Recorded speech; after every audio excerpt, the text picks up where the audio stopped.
బాబు ఇంట్లో వాళ్ళ కుటుంబంలో జరిగే గొడవ మీడియాకి ఎందుకు, మీడియా వాళ్ళు అక్కడికి వెళ్ళడం ఎందుకు, తన్నులు తినడం ఎందుకు, లేకపోతే ఇంత రచ్చ ఎందుకు, ఇంకే వార్తలు లేనట్టు ప్రపంచంలో వాటినే చూపెట్టాల్సినటువంటి అవసరం ఏంటి? ఇది కొందరు కొన్ని కామెంట్స్ ఈ పొద్దున్న నేను పోల్ పెట్టిన దాంట్లో కానీ అలాగే కొంత సోషల్ మీడియాలో వస్తున్నటువంటి మాట. ఎస్, నిజం, వ్యక్తిగతంగా నేను అదే భావిస్తా. కానీ పేపర్ రీడబిలిటీ చూసుకుంటుంది, టీవీ వ్యూవర్షిప్ చూసుకుంటుంది.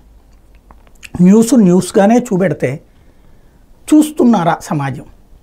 ఫర్ ఎగ్జాంపుల్ నా ఈ నిన్నటి వీడియోలో చూడండి, టమోటా రూపాయికి ధర పడిపోయింది.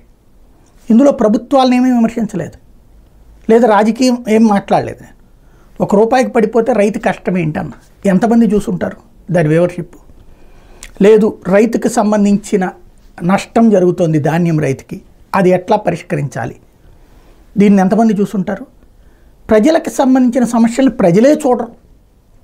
కాబట్టి ప్రజలు ఏది కావాలి? మసాలా కావాలి. బిగ్ బాస్ ఎందుకు ఇన్ని సీజన్లు నడుపుతున్నారు?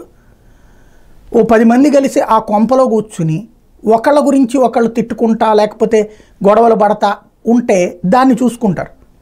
టీవీలలో శాటిలైట్ టీవీ ఛానల్స్ రేటింగ్స్లో సినిమాల కంటే కూడా ఏది 100 కోట్లు పెట్టి అగ్ర హీరోలతో తీసిన సినిమాల కంటే కూడా సీరియల్కి రేటింగ్ ఎక్కువ వస్తుంది. సీరియల్లో ఉండేది ఏంది? మొదటి పెళ్ళాం రెండో పెళ్ళాం కదా, ఒకళ్ళతో ఒకళ్ళకి గొడవ, అలాగే మొదటి పెళ్ళాం మొగుడు రెండో పెళ్ళాంకి సంబంధించిన మొగుడు ఫ్రెండ్షిప్లు, ఇట్లాంటి రకరకాలు. ఇక దాంట్లో ఎన్ని రకాలు ఉంటే అన్ని రకాలు. వాటినే మహిళలు చూస్తున్నారు. అంటే ఎదుటోడి కొంప మీదన కాన్సన్ట్రేషన్ అన్నటువంటి వ్యూవర్ యొక్క ఆలోచన ఇక్కడ పెట్టుబడి. అదే సందర్భంలో ఇప్పుడు ఇలా కామెంట్ చేసేటటువంటి వాళ్ళలో ఎంతమంది అది చూడకుండా ఉంటున్నారు అంటే అది లేదు.